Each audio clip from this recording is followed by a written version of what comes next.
3. After these things did King Ahasuerus promote Haman, the son of Hammedatha the Agagite, and advanced him, and set his seat above all the princes that were with him. And all the king's servants that were in the king's gate bowed and reverenced Haman. For the king had so commanded concerning him. But Mordecai bowed not, nor did him reverence. Then the king's servants which were in the king's gate said unto Mordecai, Why transgressest thou the king's commandment? Now it came to pass, when they spake daily unto him, and he hearkened not unto them, that they told Haman, to see whether Mordecai's matters would stand. For he had told them that he was a Jew. And when Haman saw that Mordecai bowed not, nor did him reverence, then was Haman full of wrath. And he thought scorn to lay hands on Mordecai alone, for they had shown him the people of Mordecai. Wherefore Haman sought to destroy all the Jews that were throughout the whole kingdom of Ahasuerus, even the people of Mordecai. In the first month, that is the month Nisan, in the 12th year of King Ahasuerus, they cast pur, that is the lot, before Haman from day to day, and from month to month, to the 12th month, that is the month Adar. And Haman said unto King Ahasuerus, There is a certain people scattered abroad and dispersed among the people in all the provinces of thy kingdom, and their laws are diverse from all people, neither keep they the king's laws. Therefore it is not for the king's profit to suffer them. If it please the king, let it be written that they may be destroyed, and I will pay 10,000 talents of silver to the hands of those that have the charge of the business, to bring it into the king's treasuries. And the king took his ring from his hand, and gave it unto Haman the son of Hammedatha the Agagite, the Jews' enemy. And the king said unto Haman, The silver is given to thee, the people also, to do with them as it seemeth good to thee. Then were the king's scribes called on the 13th day of the first month, and there was written according to all that Haman had commanded unto the king's lieutenants, and to the governors that were over every province, and to the rulers of every people of every province according to the writing thereof, and to every people after their language. In the name of King Ahasuerus was it written, and sealed with the king's ring. And the letters were sent by posts into all the king's provinces, to destroy, to kill, and to cause to perish all Jews, both young and old, little children and women, in one day, even upon the 13th day of the 12th month, which is the month Adar, and to take the spoil of them for a prey. The copy of the writing for a commandment to be given in every province was published unto all people, that they should be ready against that day.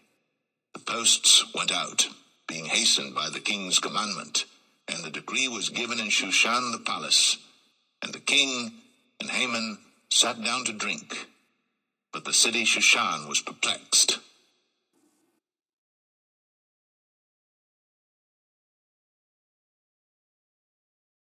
Esther 4.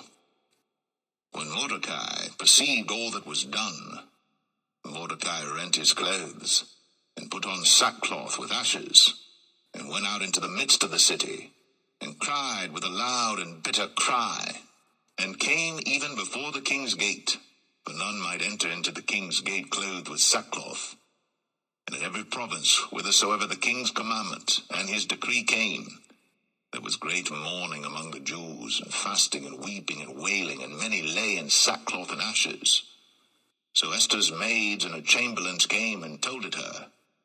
Then was the queen exceedingly grieved, and she sent raiment to clothe Mordecai, and to take away his sackcloth from him.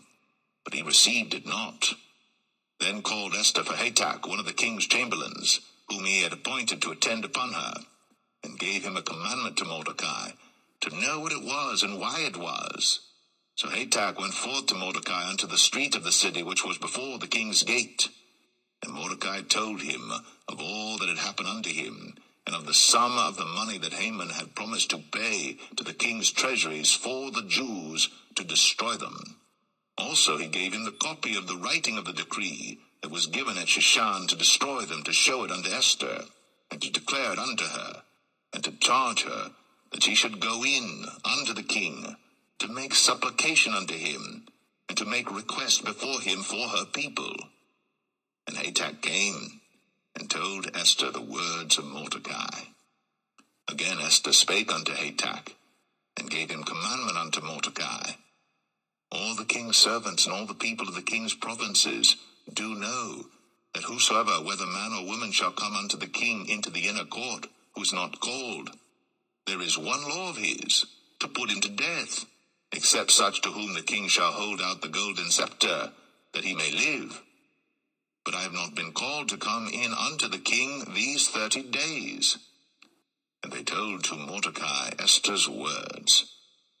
Then Mordecai commanded to answer Esther, Think not with thyself that thou shalt escape in the king's house, more than all the Jews. For if thou altogether holdest thy peace at this time, then shall their enlargement and deliverance arise to the Jews from another place. But thou and thy father's house shall be destroyed. And who knoweth whether thou art come to the kingdom for such a time as this? Then Esther bade them return Mordecai this answer.